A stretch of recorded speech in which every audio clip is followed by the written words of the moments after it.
Hello दोस्तों, आप सभी का स्वागत है। आज हम बिहार करंट से संबंधित ये दूसरा वीडियो आपके पास लेकर आ रहे हैं, जहां से 67वीं बीपीएससी 68वीं बीपीएससी में भी प्रश्न पूछे जाएंगे और बिहार दरोगा में। इस वीडियो को आप लास्ट तक देखिएगा और अच्छा लगे तो सब्सक्राइब कर घंटी जरूर दबा दीजिएगा ताकि मेरा प्रत्येक वीडियो आप तक पहुंच सके। दोस्तों को भी शेयर कीजिएगा। हम एक एक कर प्रश्नों को देखेंगे और यह भी जानेंगे कि इसमें से कौन सबसे अधिक इम्पोर्टेंट है और उस पर हमें काफ़ी ध्यान रखना चाहिए। वीडियो शुरू करने से पहले हम इतना ही कहेंगे, किसी भी एग्ज़ाम की आप तैयारी कर रहे हैं तो दिल से कीजिए। अगर दिल से आप तैयारी करते हैं तो सफलता 100% देर से ही सही मिलेगा ज़रूर। और किसी की बातों में ध्यान नहीं दीजिए, कौन क्या कह रहा है आपके बारे में उसको सोचना बंद कर दीजिए। हर आदमी का अपना मुंह है, हर आदमी अपने हिसाब से कहता है। आपको क्या करना है आपको डिसाइड करना है। इसीलिए हम तो यही कहेंगे, किसी भी एग्ज़ाम की तैयारी करते हैं आँख कान नाक बंद कर लीजिए और अपने हिसाब से तैयारी कीजिए। चलिए हम एक एक प्रश्नों को देखते हैं। पहला प्रश्न है, मंदार रोपवे बिहार के किस जिले में बना है? तो यह बांका जिले में बनाया गया है। इससे पहले जो है राजगीर में भी रोपवे बनाया गया था। ये दूसरा रोपवे है जो बांका में बनाया गया है। और यह बिहार का ये नीचे वाला भाग जो है यहाँ पे ये बांका जिला है, यहीं पे बांका जिला है।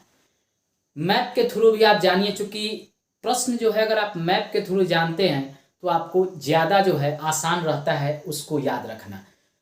पहला जो है यहाँ पे राजगीर है, नालंदा के पास। ये बीच से जो है गंगा नदी प्रवाहित होती है और यहीं पे पटना के समीप जो है नालंदा है। यहीं पे राजगीर में पहला रोपवे बनाया गया है, दूसरा बांका में बनाया गया है। इसको आप याद रखिएगा। अगला प्रश्न है, बिहार का सबसे बड़ा इंडस्ट्रियल पार्क किस जिले में बनाया जा रहा है? तो गया जिले में बनाया जा रहा है। यह भी दक्षिण बिहार का जिला है, ये यहाँ पे पड़ता है गया जिला। और यहीं पे जो है इंडस्ट्रियल पार्क बनाया जा रहा है। यह भी बहुत इंपॉर्टेंट है, इसलिए VVI है, इसको जरूर याद रखिएगा। अगला प्रश्न है, भारतीय हॉकी टीम में शामिल विवेक सागर बिहार के किस जिले से संबंधित है? देखिए अभी जो है टोक्यो में ओलंपिक का आयोजन किया गया है, उसमें हॉकी को कांस्य पदक मिला है। जब हम पढ़ाएंगे ओलंपिक से संबंधित तो उसमें हम आपको डिटेल में पढ़ाएंगे। यहाँ पे आप जान लीजिए कि उस हॉकी टीम जो था उसमें बिहार के विवेक सागर भी शामिल थे और यह जो है सिवान जिला से संबंधित थे। याद रखिएगा, सिवान जिला से संबंधित थे।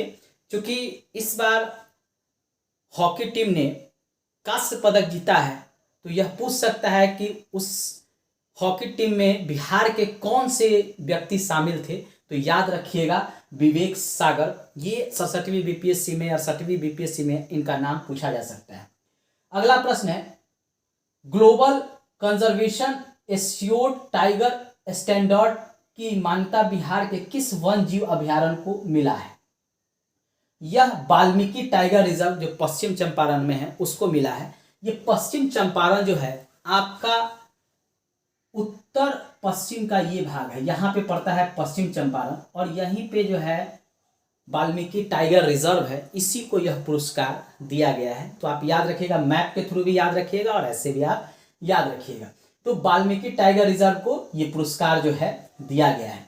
अगला प्रश्न है, बिहार सरकार ने पंचायती राज चुनाव में बोगस वोटिंग रोकने के लिए कौन सा उपाय किया? बोगस वोटिंग होता है ना कि बहुत सारे लोग का नाम मतदाता सूची में नहीं होता है और वो क्या करते हैं कि दूसरे के नाम पर चले जाते हैं वोट डालने।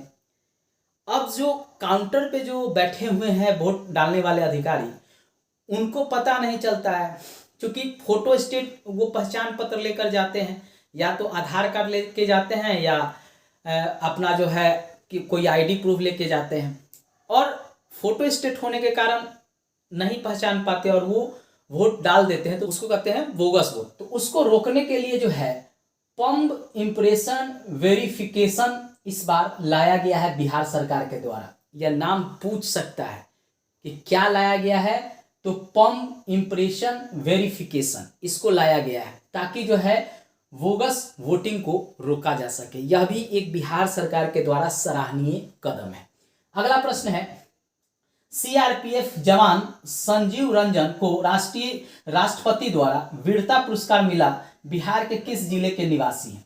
सीआरपीएफ के जवान हैं संजीव रंजन, इनको राष्ट्रपति द्वारा वीरता पुरस्कार दिया गया है। तो ये किस जिले के निवासी हैं बिहार के? तो वैशाली जिले के ये निवासी हैं। क्योंकि इनको राष्ट्रपति के द्वारा पुरस्कार दिया गया है, वीरता पुरस्कार, तो संजीव कुमार का नाम पूछ सकता है कि ये किस विभाग से संबंधित है। तो सीआरपीएफ में ये काम करते हैं और इन्हीं को वीरता पुरस्कार दिया गया है। अगला है, बिहार राज्य निर्वाचन आयोग के सचिव कौन बने हैं? बिहार राज्य निर्वाचन आयोग के सचिव पूछ रहा है, न कि अध्यक्ष पूछ रहा है, दोनों में अंतर है, इसको याद रखिएगा। तो सचिव बने हैं मुकेश कुमार सिन्हा। कौन बने हैं? मुकेश कुमार सिन्हा, इनको बनाया गया है, तो इनका नाम पूछ सकता है। अगला प्रश्न है, बिहार का कौन सा जिला 100% डिजिटल बैंकिंग वाला जिला बना है? 100% डिजिटल बैंकिंग वाला जिला कौन बना है? तो वह है जहानाबाद जिला, जो 100% डिजिटल बैंकिंग वाला जिला बना है। अब ये जहानाबाद मैप में देख लीजिए, ये पटना से सटा हुआ ये वाला क्षेत्र जो है ये जहानाबाद है, इसी से कटकर अरवल बना है, जो बिहार का 38वां जिला है अरवल। ठीक है, इससे ही जहानाबाद का पहले हिस्सा था, बाद में ये अलग हो गया और एक जिला बना है। तो ये जहानाबाद में ही 100% डिजिटल जो है बैंकिंग जो है सुविधा प्रदान किया गया है, इसीलिए इसका नाम आया है, इसको याद रखिएगा। चलिए अगले प्रश्न को देखते हैं जो बिहार से रिलेटेड है। अगला प्रश्न है, बिहार के पंचायती चुनाव में ईवीएम का कौन सा मॉडल इस्तेमाल किया गया है? ये प्रश्न एक बार पूछा था जब बिहार में लोकसभा का चुनाव हुआ था और बिहार में विधानसभा का चुनाव हुआ था, तो उसमें पूछा था कि ईवीएम का कौन सा वर्जन उपयोग हुआ था। तो इस पंचायत चुनाव में भी ईवीएम का उपयोग किया गया है, तो उसका जो वर्जन है वह M2 इस्तेमाल किया गया है इस पूरे चुनाव में, तो इसको जरूर याद रखिएगा। ये जान से पूछा जाता है आयोग के द्वारा, क्योंकि इस तरह के प्रश्नों पे हमारी नज़र नहीं होती है और जब यह प्रश्न हमारे सामने आता है तो हम इसे नहीं बना पाते हैं, तो इसको याद रखिएगा, VVI है ये। ठीक है, अगला प्रश्न है, बिहार सरकार किस तूफान के कारण किसानों को 100 करोड़ का मुआवजा देगा? देखिए, बिहार में एक तूफान आया था, उत्तर है इसका यास, और इस तूफान के कारण किसान को काफी क्षति हुआ था, खरीफ फसल तबाह हो गया था। तो बिहार सरकार ने किसानों की सुविधा के लिए 100 करोड़ का मुआवजा तय किया गया है। जिन किसानों का फसल जो है यास तूफान के कारण बर्बाद हुआ है उनको दिया जाएगा। अब आप मेरे नोटिफिकेशन पे बताइए कि यास तूफान भारत के किस राज्य से शुरू हुआ है और सबसे ज्यादा तबाही किस राज्य में किया है? बंगाल की खाड़ी से शुरू हुआ है या अरब सागर से शुरू हुआ है? ये आप हमको नोटिफिकेशन पे बताइए। चलिए अगला प्रश्न है, बिहार आर्ट थिएटर ने किस अभिनेता को सम्मानित किया है? तो यह मनोज वाजपेयी को यह सम्मान दिया गया है। बेतिया के रहने वाले हैं मनोज वाजपेयी। पश्चिम चंपारण जो है ये पश्चिम चंपारण है, यहीं पे ये बेतिया भी इसको कहते हैं, यहीं के रहने वाले हैं और इनको यह सम्मान दिया गया है, बिहार आर्ट थिएटर की तरफ से इनको सम्मानित किया गया है। मनोज वाजपेयी के बारे में एक दो शब्द आपको कहना चाहेंगे कि शुरुआती दौर में मनोज वाजपेयी बहुत स्ट्रगल कर रहे थे, फिल्म में उनको काम नहीं मिल रहा था, तो वो हमेशा परेशान हो जाते थे। तो हमेशा जो है अपने माता पिता से जो है अपनी बातों को कहते थे। तो उनके माता पिता ने एक बार कहा कि बबुआ एक दिन सब के समय आवेला, बस इंतजार करेला समय के, तोरो समय आई और देखिए तोरा के एक दिन पूरा भारत का तोरा एक दिन विश्व सब जानत। क्योंकि भोजपुरी लैंग्वेज था तो वो उनकी माँ और उनके पिता ने इस तरह से उनको प्रोत्साहित किया और कई फिल्म में छोटे छोटे रोल करने के बाद एक अब तो उनको प्रॉपर फिल्म मिलता है। तो बिहार की एक शख्सियत है जो फिल्म जगत में अपना नाम किया है, इसको याद रखिएगा। ठीक है, इन्हीं को जो है यह पुरस्कार दिया गया है। अगला प्रश्न है, बिहार कृषि विश्वविद्यालय भागलपुर ने सबौर हीरा को मंजूरी दी है, यह किस फसल से संबंधित है? तो यह धान की प्रजाति है, सबौर हीरा। ये पूछता है कभी कभी, धान की कई प्रजाति दे देगा, पूछेगा कि इसमें से कौन धान की प्रजाति है, कौन धान की प्रजाति नहीं है। तो नया प्रजाति खोजा गया है भागलपुर कृषि विश्वविद्यालय के द्वारा, तो यह इंपॉर्टेंट है, इसको याद रखिएगा। अगला प्रश्न देखिए, भागलपुर यहाँ पड़ता है, गंगा नदी के किनारे ही है, ये भागलपुर का क्षेत्र है। इसके सटा हुआ ये कटिहार पड़ता है और ये भागलपुर है। मैप के थ्रू हम थोड़ा सा आपको जिले का लोकेशन इसलिए बता रहे हैं कि कभी कभी जिला पूछ लेता है कि बिहार का कौन सा जिला उत्तर में है, कौन सा जिला पूर्व में है, कौन सा जिला पश्चिम में है, कौन सा जिला दक्षिण में। तो आप मैप के थ्रू एक एक जिला को देखते रहेंगे तो शायद आपको याद हो जाए। तो याद रखिएगा, ये पूर्वी क्षेत्र में है भागलपुर, इससे ऊपर में कटिहार है। तो ये भागलपुर जो कृषि विश्वविद्यालय है उसी ने सबौर हीरा नया धान का फसल खोजा है, तो उसको याद रखिएगा, नई प्रजाति है धान की। अगला प्रश्न है, जीएसटी काउंसिलिंग के सदस्य के रूप में बिहार के किस व्यक्ति को नियुक्त किया गया है? जीएसटी जानते ही हैं, 4 प्रकार के जीएसटी भारत में प्रचलित है। तो उसमें सुधार के लिए, व्यापारियों की सुविधा के लिए फिर से उसमें जो है समीक्षा किया जा रहा है।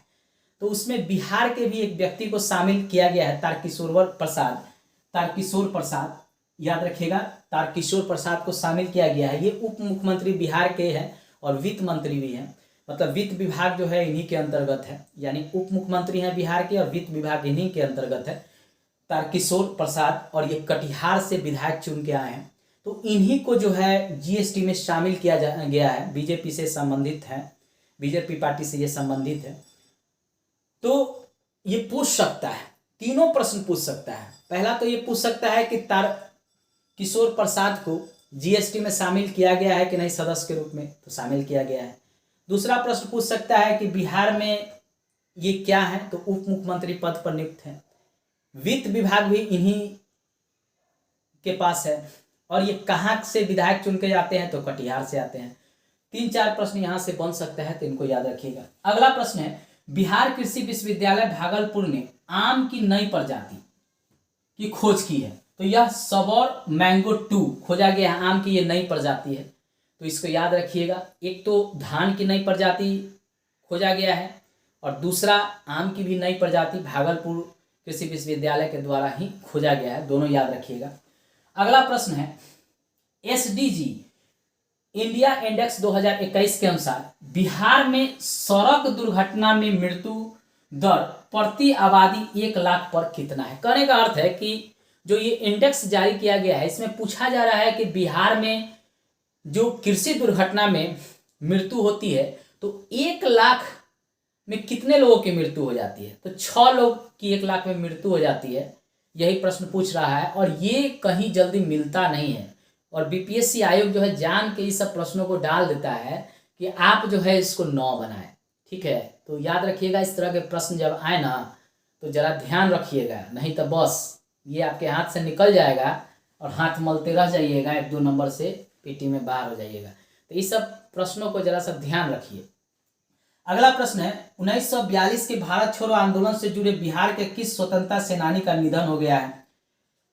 तो यह यदुनंदन प्रसाद मिश्र। सोचिए, 1942 के भारत छोड़ो आंदोलन से ये जुड़े हुए नेता थे, अभी हाल में मृत्यु हुआ है। लंबे समय से ये जो है, मतलब मान लीजिए इनका नाम पूछ सकता है, क्योंकि भारत छोड़ो आंदोलन पता ही है बिहार में सबसे ज़्यादा उसका प्रभाव रहा था और उससे संबंधित ये व्यक्ति हैं, तो इनका नाम पूछ सकता है, क्योंकि अभी हाल में इनकी मृत्यु हुई है। तो याद रखिएगा, यदुनंदन प्रसाद मिश्र। अगला प्रश्न है, बिहार के किस जिले में त्रिस्तरीय पंचायतों के परामर्शी समिति ने कार्य करना प्रारंभ किया है? त्रिस्तरीय पंचायतों के परामर्शी समितियां यह शिवहर जिला में कार्य करना शुरू किया गया है। चलिए आप पहले स्क्रीनशॉट ले लीजिए, क्योंकि किसी ने कहा था कि सर स्क्रीनशॉट लेने दीजिएगा, तो आप स्क्रीनशॉट इसको ले लीजिए। इसमें से जो भी प्रश्न हैं आपको बीपीएससी में, बिहार दरोगा में, बिहार टीचर के एग्ज़ाम में आपको देखने को मिल जाएंगे। बिहार के जो भी कॉम्पिटिटिव एग्ज़ाम है, चाहे एसएससी हो बिहार में, बीएसएससी का एग्ज़ाम हो, कोई भी एग्ज़ाम हो, उसमें करंट से संबंधित अगर बिहार से प्रश्न आएंगे तो आपको 1-2 प्रश्न यहाँ से मिल जाएंगे। इसको 1 से 2 बार आप देख के जरूर जाइएगा। दोस्तों लास्ट में यही कहेंगे कि मैं बहुत मेहनत से आपके लिए वीडियो बना रहा हूँ। बीपीएससी का डेट बढ़ गया है, घबराए नहीं। डेट बढ़ गया है उससे कोई दिक्कत नहीं है, आप अपनी तैयारी को उसी रिदम में रखिए। जब भी एग्ज़ाम होना होगा, आपकी तैयारी अगर पूर्ण होगी तो आपका पीटी होगा, मेंस होगा, इंटरव्यू होगा। किसी के बहकावे में मत आइए। आयोग ने कोई भी ऐसा कारण नहीं बताया है कि डेट क्यों बढ़ाया गया है और डेट कब लाया जाएगा फिर से, यानी एग्ज़ाम कब कराया जाएगा। इसलिए आपको लगातार निरंतर प्रयास करते रहना है, पढ़ते रहना है, अपनी कमियों को दूर करते रहना है ताकि आपको सफलता मिल सके। क्योंकि एसडीएम का पोस्ट इस बार 88 है, तो इस बार तगड़ी फाइट है। इतना पोस्ट आता नहीं है और इस बार आया है। एसडीएम का 88 पोस्ट के लिए ही सबसे ज़्यादा जो है फॉर्म फिलअप हुआ है। 6 लाख से ऊपर फॉर्म फिलअप हुआ है। आयोग का कहना है कि इतने लड़कों को बैठाने का मेरे पास जो है अभी सुविधा नहीं है, तो ऐसा नहीं है। किसी कारणवश आयोग जो है इसको टाला होगा। एग्ज़ाम जल्द ही होगा। तैयारी को एक रिदम में रखें। समस्या सबके साथ है, आपके साथ भी है, हमारे साथ भी है और सभी के साथ है। इसी समस्या का हल करके जो आगे बढ़ जाता है सफलता पा लेता है। बस हम यही कहेंगे, लगे रहिए, लगातार मेहनत करिए, सफलता एक दिन आपको जरूर मिलेगा। समझता रहना हो। सब लोग हम का कहत हैं, सफलता मिलत ओकरा ला धैर्य रख। समझ में आयल ना? धन्यवाद।